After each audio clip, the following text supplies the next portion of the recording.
Atomic batteries to power. Turbines to speed. Now, Everything Old is New Again, America's entertainment pop culture talk show. It may well possess a rudimentary intelligence. I'm trying to think, but nothing happens. Felt a great disturbance in the force. Hello, I'm Mr. Red. Come on, bark like a dog for me. Where's the goodies? Leave the gun. Take the cannoli. I bet you wouldn't have done anything like this if Mom and Dad were here. You filthy criminal. Excuse me while I whip this out. Go ahead. Make my day. Here are your hosts, Douglas Viviani and David Cohen. Here's to the big dreams, to the hard work. Here's to the team, to the fans. Here's to the big shot. You ready for the February Foolishness here on Everything Old is New Again, trying to determine what is the best board game of all time. We have gone through Sorry and Trouble, Chutes and Ladders, Candyland, Risk, Yahtzee, Trivial Pursuit, Clue, Operation Connect 4, Battleship, Mousetrap, Scrabble, Stratego, Life, Monopoly, Backgammon, Trouble. I think I may have said Trouble already. I'm in trouble saying all that.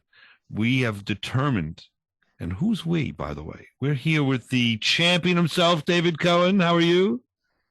Oh, champion, huh? How do you like that? I'm well. Good to be back. All right. Good We also to be back and good to have. Yes, go ahead. Our strategist extraordinaire, Dan Newberger from Half Hollow Hills High School East, class of, should we say the year? I don't even care. No, class of 80. We're back. Better than ever. Dan, how are you? Doing great, Doug. Thank you for not saying which century 80 was in. We are young at heart. We are trying to determine what is the best board game of all time. We do realize that there are new board games, which we will discuss later on in this show, that may make our February Foolishness next year. We'll see. But as of right now, now we have. You can edit that out. I usually do. The final four is Yahtzee, Trivial Pursuit, Backgammon. And if you were listening that last week, we are just about to find out and figure out what is the fourth team, if you will, or the fourth game that will be in the final four, Stratego or Battleship. Now, I'm going to present my thoughts. Again, just in some, Stratego gave me a lot of excitement as a kid. You have a lot of choices how to prepare your board, so to speak, and how to use your pieces. So it does have, as Dan says, the element of chess, but it also has another element of conquering the world, so to speak. Battleship, I do like Battleship. I think it's fun, and any age can play it. It can easily play it, no problem. Less strategy, I would say, though there is some. So there we have my thoughts. I'm not going to vote just yet. Dan, what are your thoughts? Just briefly, it's a brand new episode here, so if you want to just give us 2 cents on those two before you dive into a vote. Yeah, this is a battle of the Titans for me. Here we go. Because I love both of these games. This is going to be a really difficult one to choose between. I may end up having to go with which one has the better motto, but difficult choice. And David? Yeah, I have a soft spot for one, so I think it's just more fun. All right, so why don't you start us off and tell us what that is and place your vote? Yeah, for me, it's going to be Battleship. I mean, I think I remember playing Stratego a long time ago. It was very involved, and I don't know. Battleship's just a fun game. There's excitement. There's, the mystery of really not being able to see, what the other player is doing, and I just have good memories from playing it. So that's my pick. Okay, Dan, where are you? Yeah, David brings up the issue of memories, and I have lots of very blurred memories about playing Stratego, although I played it quite a bit as a kid. But Battleship, what sticks in my mind is the motto, "You sunk my battleship," and all these years later, I still remember that and getting excited about that game. So I'm with David. I'm going to have to go with Battleship. Wow, I'm deep into the world of Stratego. I'm not a Battleship fan. I'm going to defer, if you will, or demur, I guess we call it. And at least present my vote for Stratego. It's a 2-1 victory, though, for Battleship in the final four. Wow. These are some surprises here. Very exciting. I never expected Yahtzee, Trivial Pursuit, Battleship, and Backgammon to be the final four, but there it is. And I'll tell you, this is going to be exciting to figure out which of those four are going to be, or is going to be, the best of all time. We're going to get into that in the second round here, but I want to talk about, or let's figure out what they're going. You're going to have Yahtzee against Backgammon. So think about that. Trivial Pursuit against Battleship. Do we have some thoughts? I don't know if I want to dive into. Let's just see. We can. Well, we can. I guess we could do the start the final four now if you like. We've got some time. How about we start with Yahtzee versus Backgammon? Let's at least get some thoughts as to comparing and contrasting these two games. And before you place your vote, where you are on this, Dan. Well, now you're messing me up because I thought we were doing Yahtzee against Trivial Pursuit. So now I got to rethink what I was going to say. I do find it interesting that of the final four, we have one game that's relatively new in Trivial Pursuit and one game that, as we talked about a couple of weeks ago, is very old in Backgammon. Right. So if the choices are between Yahtzee and Backgammon, like both games, I know which one I'm going to go with. Do you want me to tell you now, or do you want to wait? Not yet. Don't tell us yet. We will do a drum roll, so to speak, but let's hear David Cohen's thoughts, and then I'll dive in with mine. You know, it is really tough. This is getting tougher as we go along. I don't know. I'm still thinking about it. I'm kind of leaning towards one just because it's a little more complex and a little more interesting. But does that mean it's more fun? I don't know. I'm going to go with one that I've played much more often, though I think I have a softer spot in my heart for the other. In other words, Yahtzee, as a family game, you don't – the playing field is kind of level with a 10-year-old and a 50-year-old playing, let's say. Backgammon, I think it's still level, but I think there's a little more strategy to it, and you need to do a little more planning. I'm going to place my vote right now. Are you ready? Well, Doug, can I ask you a question before you give your vote? Yes. Are we talking about a really bright 10-year-old and a 70-year-old with dementia, or are we talking about like?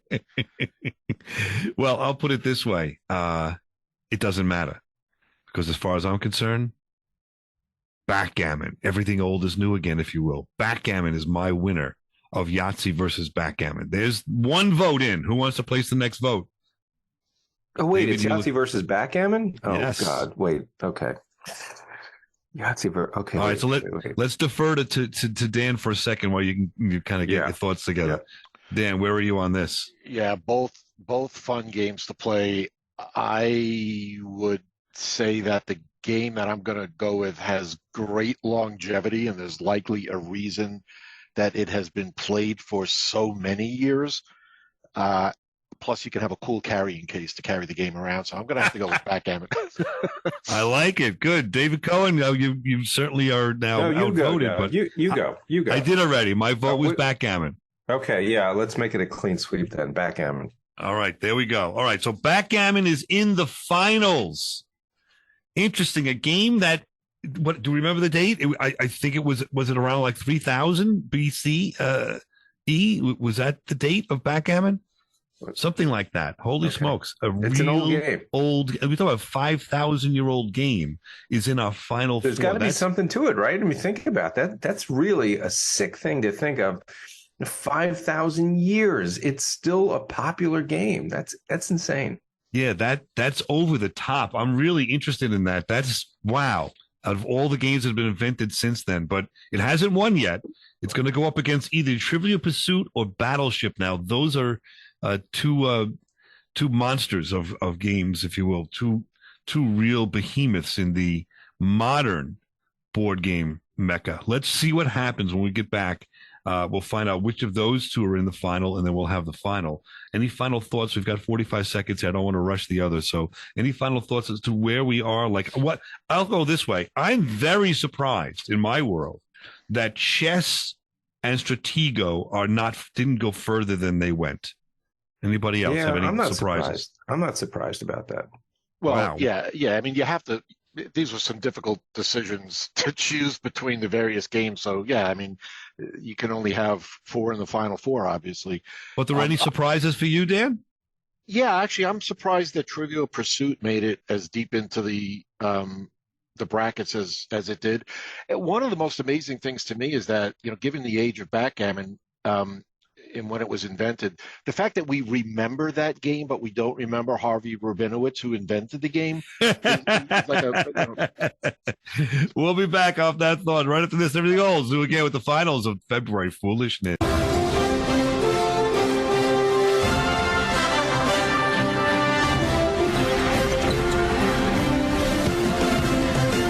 You're listening to Everything Old is New Again, America's entertainment pop culture talk show with Douglas Viviani and David Cohen. Check.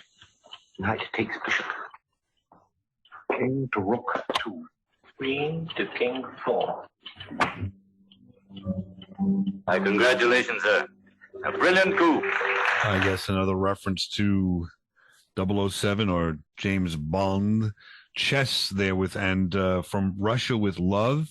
Interesting how James Bond movies focused on chess and backgammon in 2 of our clips. That's interesting. 2 classic old games. We're talking about board games, trying to determine what is the best board game of all time. We're here with Dan Newberger, Douglas Viviani, David Cohen. Everything Old is New Again. We're down to trying to figure out who is in the finals with backgammon. Trivial Pursuit up against Battleship. I'm going to say that is going to be an easy one for me, but I'm going to throw that out first to David Cohen. Give me an idea, your thoughts on those 2 up against each other. Well, Dan was saying before he was surprised that Trivial Pursuit made it to the final 4, but Trivial Pursuit was in a very weak bracket. The Southwest was up against Clue and Operation and Connect 4. So, I think part of it has to do with where it was placed in the bracket. But if you're going to compare, is it Trivial Pursuit and Battleship we're talking about? Yeah.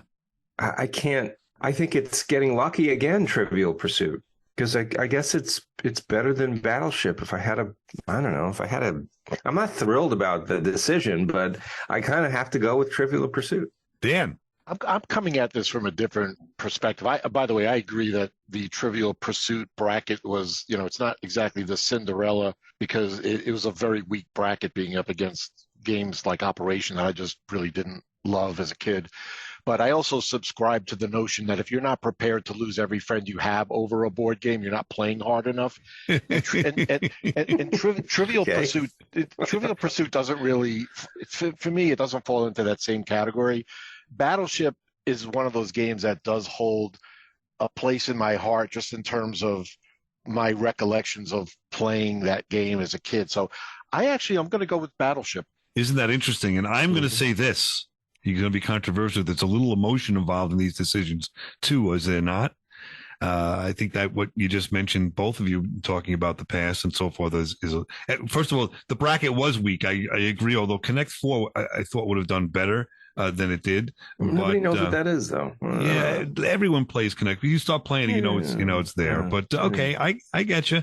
Because that bracket there with chess, Risk, and Yahtzee, that was a tough bracket. That was you might have had a winner out of any of those. Yeah, that was very true. And also Monopoly Life and backgammon, that was tough too. Right. To be honest. But because Stratego lost to Battleship, and that burns me because I think Stratego is so much better than Battleship, I'm going with Trivial Pursuit. How about that? I don't feel good. And by the way, I do enjoy Trivial Pursuit. I'm not voting just because of that. I really did. Back in the day, I loved the Trivial Pursuit. I was great at it. We all probably were great at it on this panel, I would suggest, and really enjoyed playing it. So that's where I'm at on that. So I guess we could say that we now know who are in the finals for the best board game of all time. A relatively new and probably the newest game on our board, Trivial Pursuit, right? Yeah, it's only 40 years old or something. Yeah, against the oldest game on our board, backgammon. Think about that. That's kind of cool. These games are 5,000 years apart from the invention of each other. We did a great job, guys, actually, I think. That's very interesting. I think that's really interesting. So now we've got to battle and roll our sleeves up a little bit here, because we've got 5-6 minutes to fill here. 7 minutes. I'm thinking maybe this was really destined. We were destined to come to this final two. The old versus new, right, Doug? It's just perfect. And I think it's very interesting theme wise. And there's no plan, but everything old is new again. I'm not being facetious. For a game like backgammon to be that popular these days, and again, be that old. I mean, and then again, if you're really in a microcosm, in a smaller way, Trivial Pursuit is an older game from our lifetime, and that's new again, because I think I see it more on television now being advertised. I don't know if it's coming back or not, but they're pushing some advertising on it. So both of these really fall into the theme of everything old is new again. Does that make sense, Dan? I love this. I mean, I had no idea how this was going to play out, but I really like the fact that the oldest game on this sheet that we started out with is now up against the most recent game. And, if you think about it, backgammon was in a very difficult bracket, as you mentioned. There's games like Monopoly, but backgammon has had great staying power, whereas even a game like Monopoly, you can tell that Monopoly is an old game because there's a luxury tax and rich people can go to jail. Backgammon is not like, it's still relevant today. I mean, think about that. 5,000 years ago, this game was invented, and we're still saying it's one of our favorite games. I just find that really cool.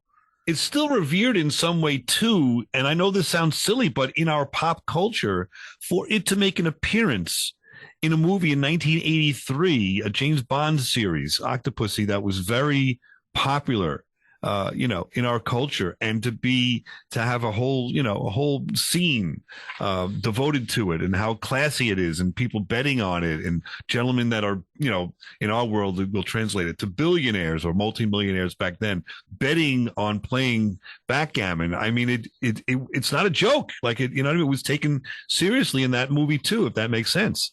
So I get a kick out of that. So, all right. So now the question then is, how do you determine? What are you going to use? What's your criteria? Just an idea. David, what's your criteria in an idea? So these two, what are you looking for the best game of all time? Are you looking what are you looking for? Satisfaction of thought process, of luck, of strategy, or a combination of all of those? What's your game? What's your kind of game? Not the winner yet, but what kind of a game do you like to play? Yeah, they're two very different kinds of games. Very different from each other. So it's hard. And I have to admit, I don't feel good about either one of them winning this whole thing for some reason. I really don't.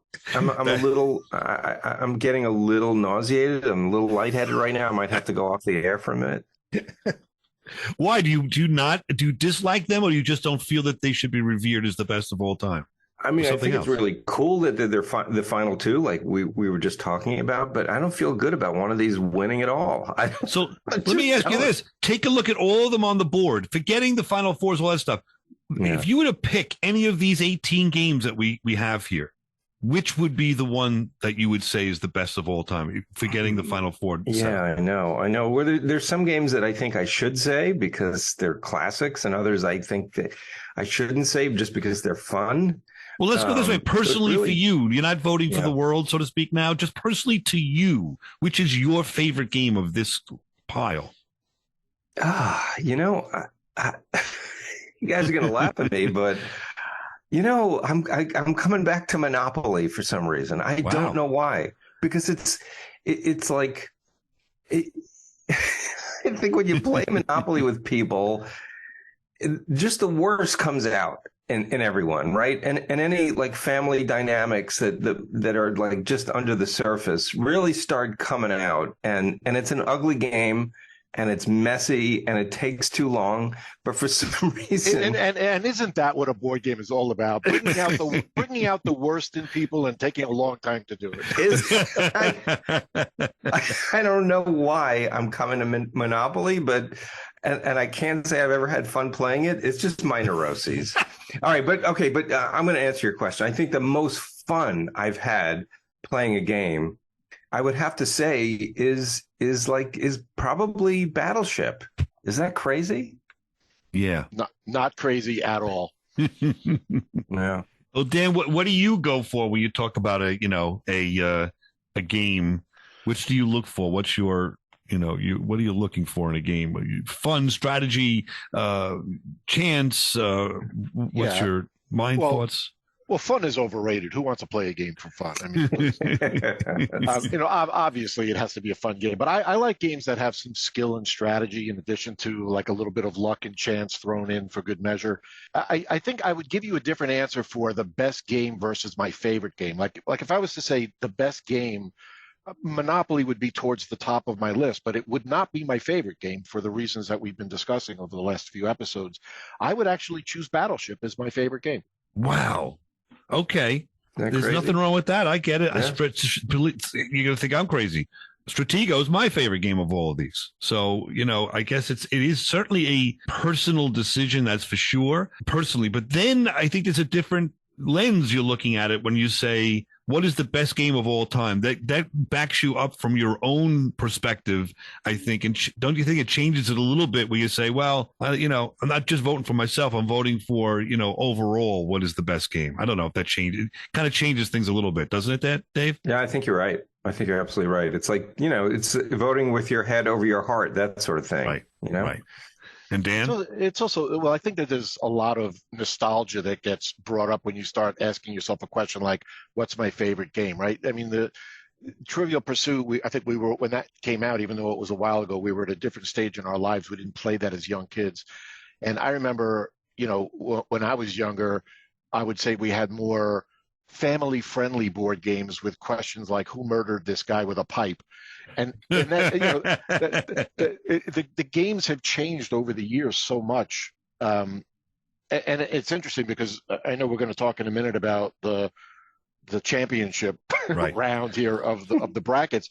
And the comment that I would make is that I think one of these games has the potential to make people feel bad about themselves, that people can be intimidated playing the game, whereas the other one is just about the game and the fun aspect. And so that is going to influence my vote. Yeah. All right. Well, we'll find out where the votes lie and which is the best board game of all time. February Foolishness coming to a close very soon here on Everything Old's New Again. Spin the spinner and call the shop. Twister ties you up in a knot. That's Twister. Yeah, Twister. Welcome back to Everything Old is New Again. Douglas Viviani here with David Cohen and our special guest, Dan Newberger. Dan, you having a good time? Having an awesome time. It's great to hear from you guys again. Absolutely. It's always good to revisit. When were you last here? Was it got to be about 4 years ago, huh? Talking about toys? Yeah, I don't know if it was that long, but it was quite a while ago. Definitely before the pandemic. So let's go let's say 3 years ago, let's say, in that range. Wow. Time flies, man. Goes fast. Holy smokes. Speaking of which, we have just flown through 18 board games, and we are down to the final two, the final game right now in February Foolishness on Everything Old is New Again, trying to figure out what is the best board game of all time.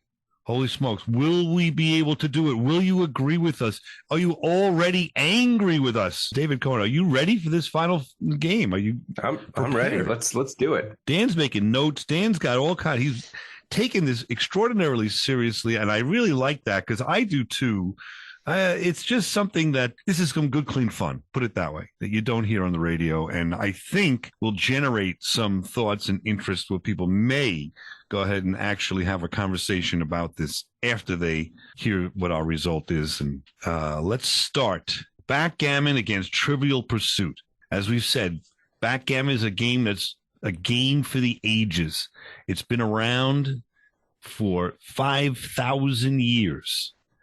It's something that involves certainly luck, because it's a roll of the dice, and that is nothing more than luck. However, you do have some strategies to how you're going to line up your pieces, where you're going to go. Do you take a chance and just put one piece on a board and maybe get jumped on and have to go back to the beginning, or not? And how do you protect against that kind of thing? So it's got some strategy to it as well. Trivial Pursuit is the negative to Trivial Pursuit, I would say, and it's positive at the same time for some people, is that you have to have experience. Like someone that's 18 playing someone that's 50 is going to have a disadvantage unless they have a lot of time watching AMC or old movies or Turner Broadcasting, whatever. Yes, David. Unless, and this is I think one of the advantages of Trivial Pursuit is you buy a version of Trivial Pursuit in the subject matter that maybe you and your friends or your family all know a lot about. See, that would make it more competitive. See, that's a great point. Like Dan said previously, I know, I'm not familiar with it, but there's a Disney version. I bet you there's a Star Wars version. And so forth, or at least science fiction or whatever. You're right. I haven't rolled my sleeves up and seen the new versions of Trivial Pursuit that exist, but that's a great point. There probably are. And if you did a Disney, now I'm an experienced person. In other words, I've lived on the planet for a while, but I probably would not be good at the Disney version when my kids were probably really good at it. So that might be an equalizing factor. Dan? Yeah, 100%. So we actually have the Disney version, and it was great because we couldn't play Trivial Pursuit with our kids because they didn't know any of the answers. But when we played the Disney version, we all knew a lot of the answers. So it was fun because the kids could actually participate. And that actually, again, will play into my reasoning for which of these two games I'm going to choose. By the way, let me just say, I love board games. I always have loved board games, but it's not just about the game itself. I think there's something about sitting around a table across from people, and it's all the BSing that happens in between turns that is what makes these games, to me, it makes the memories of these games so pleasant because it's time spent with people that, it's so different these days, not to go down that rabbit hole. But to me, that's what is so awesome about board games, is that people are actually getting together and talking and laughing and just, being foolish with one another. And that's why I, personally love playing board games. And that's an amazing point. That's what I try to foster at the house. And sometimes you can't, sometimes you can. Dig them away from that stinking telephone and looking at the Facebook and whatever the heck they're looking at. What? Okay. Well, what do you think? What? You mean cell phone, video screen? Well, what did I say? You said telephone. Right. It's just telephone. What else? No, it's not the same. Doug is still using the old princess phone for exactly.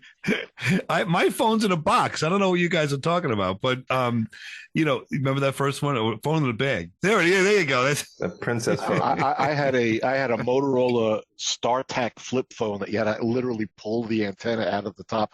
It is a totally different dynamic when you're playing a board game with people versus when you're playing a game on a screen, whether it's your computer screen or your cell phone, Doug, a telephone.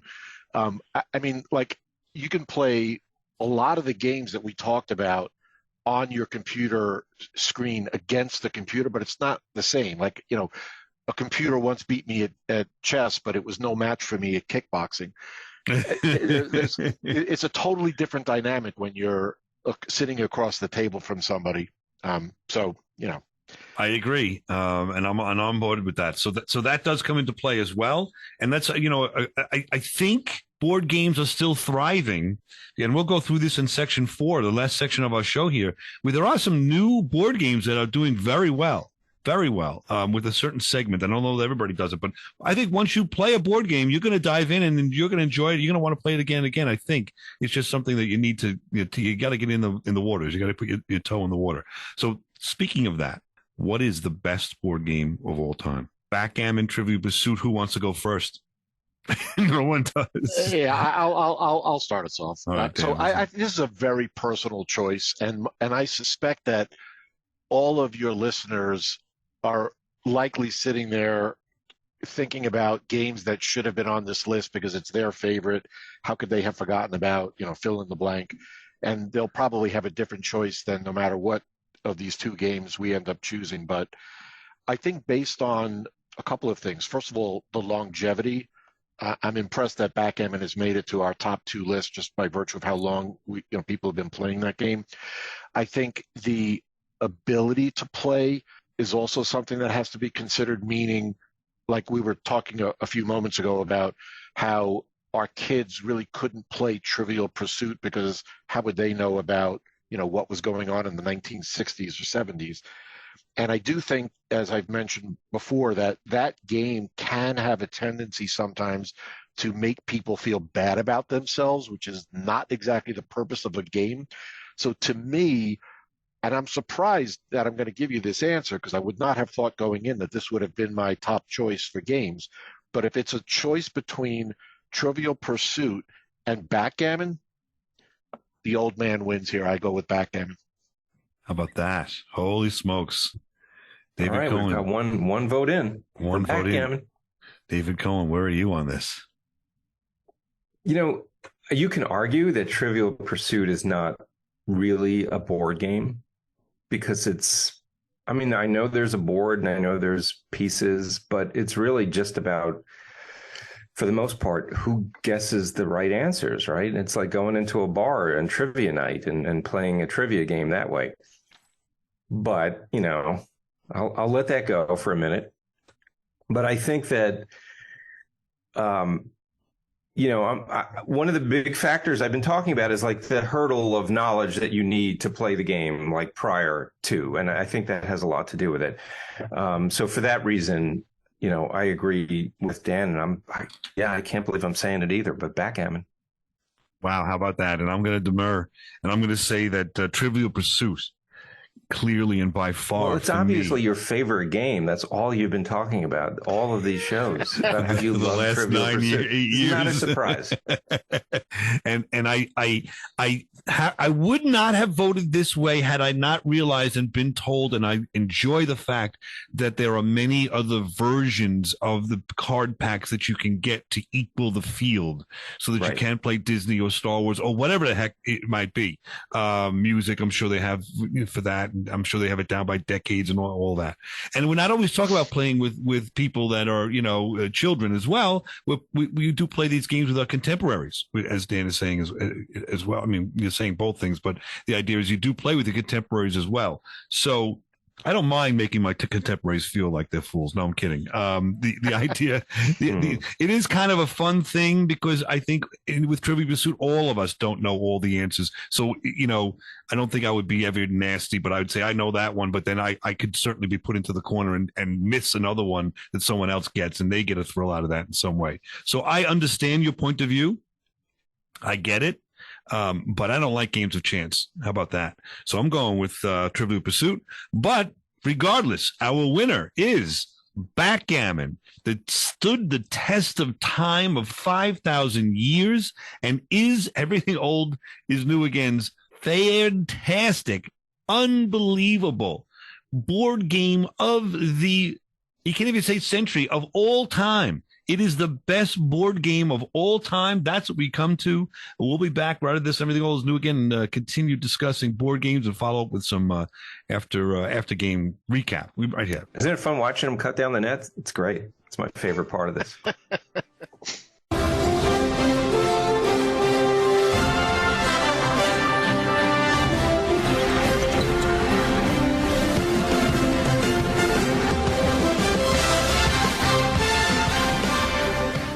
This is Jim Leyritz, former two-time World Series champion New York Yankee, and you're listening to Everything Old is New Again with Douglas Viviani and David Cohen.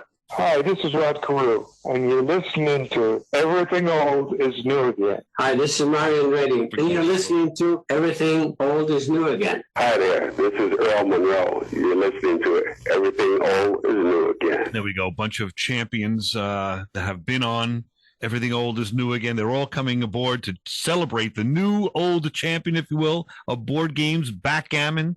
The February Foolishness is over. The fanfare has just begun. question is, let's go with David first. I know that you have certain thoughts about the victory that backgammon has presented here on the February Foolishness. Where do you stand? Do you feel that it's been shorted in some way? Do you think some other game has been shorted? It's a fair presentation. Where are we on this? Yeah, I think it's fair. And I think that, yeah, maybe some of the brackets could have been rearranged differently, or there are probably some games that we weren't thinking about that might have been in there. But, it does stand the test of time. And it's like we said before, I don't know if it's my favorite game, but I think that as far as like real pure board games go, it's not undeserved, the victory. I'll leave it at that. All right, Dan. Well, in defense of Yahtzee, I want to say that I think the election was rigged. No, I'm not shocked. I mean, it's a game. It's a great game to play, and it's been around for a long time. There are a lot of really good games, that many of which we've discussed today, and the prior episodes. But any one of these games, well, I shouldn't say any one of them, because some of them I didn't like Hungry Hippo, but. Yeah, I mean it's a great game, so I'm not shocked. All right, and I'm not shocked either, but I'm a little surprised because it's in reflection, it is, and maybe that's what the beauty of it is. It is a simple game. It has strategy and it has chance, but it's also simple. You can kind of pick it up, and I think there's an attraction to that as well, where it's not so detailed and you need to do something that, oh my goodness, it's going to take me a half hour to figure out how to even play this game.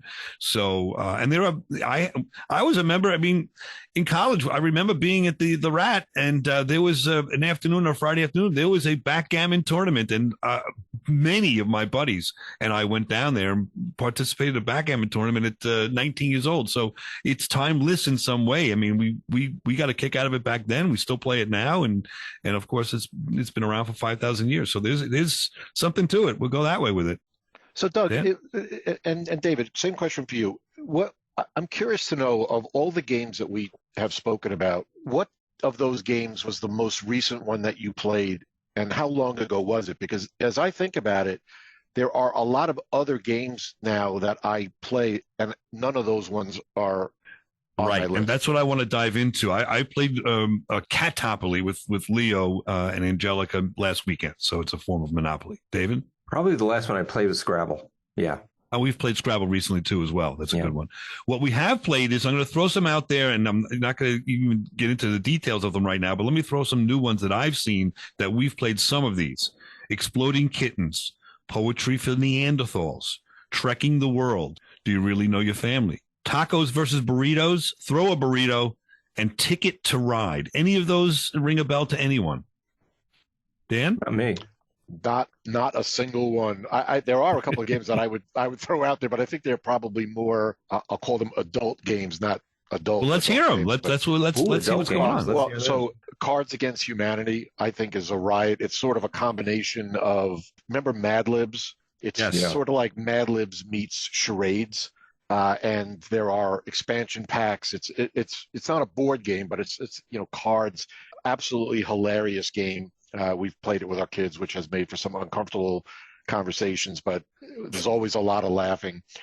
I mentioned, I think 2 episodes ago, the game Salad Bowl, which is really easy. You don't need to buy anything. It's just strips of paper, and everybody writes down 10 pronouns on a piece of paper. You throw it all into a bowl, and then you sort of pair off into 2 teams. You could play with a lot of people. It's actually more fun when you have a lot of people. So it's great, like a party game. And in the first round, what you do is everybody, individually, one at a time. You have a 1-minute round. It's timed. You pick a sheet of paper out, and you have to, in the first round, give clues about the word. So as an example, one of the words that I put in was Richard Pryor. So I said, comedian, Silver Streak, Gene Wilder. Somebody goes, Richard Pryor. Yep. Okay, we get that point. Now I pick another one out of the hat. You go around. After your minute, it moves to the next team. And then after a minute, it goes to somebody else on your team until everybody has a turn. And you keep going until all the sheets of paper are gone. You add up all your points. Second round, you do the same thing with the same words in the hat. but this time you have to act out the word. So you can imagine Richard Pryor becomes a more difficult one to act out. But people on your team, they're remembering what the words were in the first round. And you do the same thing. In the third round, you're only allowed to give a one-word description. So with Richard Pryor, you might say, like comedian or something. Yeah, comedian or freebase, whatever it may be. Right. That's going to make you think of. And if your team can't get it, you throw that one back in the hat, and then you pull another one out. And you try again. You only have 1 minute. Really, really fun game. And again, you don't have to buy a board. You don't have to order it on Amazon or anything. And then the last one I would tell you about is a game that we played. I only played it one time. We played it with our kids. It was a lot of fun, called Telestrations. And basically, it's sort of like charades, or actually, it's more like Pictionary, where you write out a word and then you hand your card to the person on your left, and they, on the next sheet of paper, have to draw a picture of it. You then hand it to the next person, and they have to guess what that word is. It's a very, very fun game as well, and it's like a $5 game that you can buy online. But those are three games that we've played fairly recently and are really a lot of fun. Nice. David, any you put in your 2 cents? No, I mean, I've played games much more recent than the ones we just all talked about in the Sweet 16. But I none come to mind. There was one that was really popular for a while, like I want to say 15, 20 years ago. I don't remember the name, but it was all different pieces of your mind. Like one was you had to sculpt with clay, and another one you had to like act it out. Another one you had to draw on paper. But I can't remember the name, but it was really fun to play, and you could play with as many and as few people as you want. You know me. It's all about what we forgot to mention in what we just did, all the negative aspects of anything that we do. Yes. That you can count on me for that. So if you want to get into that, I'm happy to do it, but I'll leave it up to you, Doug. Well, let me just go one, see if they have the time. Let me just go one way. I'll suggest two. One, poetry for Neanderthals. You have cards, you have a name or something you're going to try to describe. You can only use one symbol words, because you're a Neanderthal. If you use more than one symbol, there's a blow-up bat. You get hit by the bat, you lose your turn. So it's a great game for the family. And it's interesting, you've got to use one word. Ticket to Ride is really a popular game now with a lot of people, and there's lots of different versions. And some you take a train to different parts of either the country or Europe or wherever it might be, and you land on cards, and you learn about the area that you've landed on, and then you have to do things with that to win the game, with a little bit of a memory game as well as to what is in this area and so forth. So that's a very cool one as well. So that's just my 2 cents. We do have a few minutes. Dave, mention a couple. Cranium. Go ahead. Cranium is the game I was trying to think of. Okay, good. Cranium. Dave, mention a couple. Let's go this way. We only have like 2 minutes left. So Dan, let's talk about the experience. I'm so sorry, but let's just talk about, we only have Dan for a few minutes here. No, of course. Let's talk about your experience here on the show and tell us, a little bit about how we did, because you are the board maven and toy man for sure, that we will our go-to guy. So how did we make out, and what do you think of the experience? I think this was great fun. I mean, it was sort of, I love the name, February Foolishness, because it really is kind of a silly thing to be bracketing board games that we played with as kids and try to figure out which one was the best one. But I love hanging out with you guys. I love just, BSing with you and having a few laughs. I hope that your audience enjoyed the conversation, and, maybe they'll have an opportunity to share with you guys what their thoughts were about board games. But I will say this, I think board games can bring out a lot about our individual characters, who we are. You learn a lot about people when you do sit across the table from them and play these types of games. So it's always great fun to see you guys and to hang out. So I appreciate your inviting me along for the ride.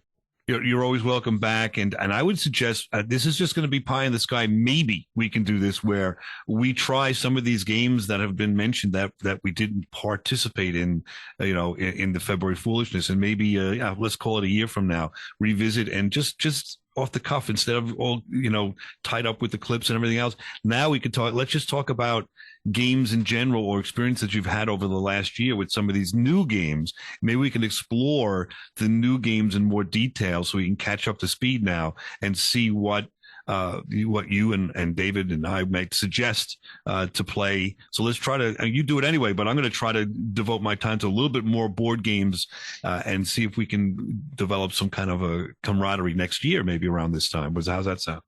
I'm always happy to chat with you guys about whatever it is that you want to discuss, whether it's board games or anything else. I'm always happy to join you.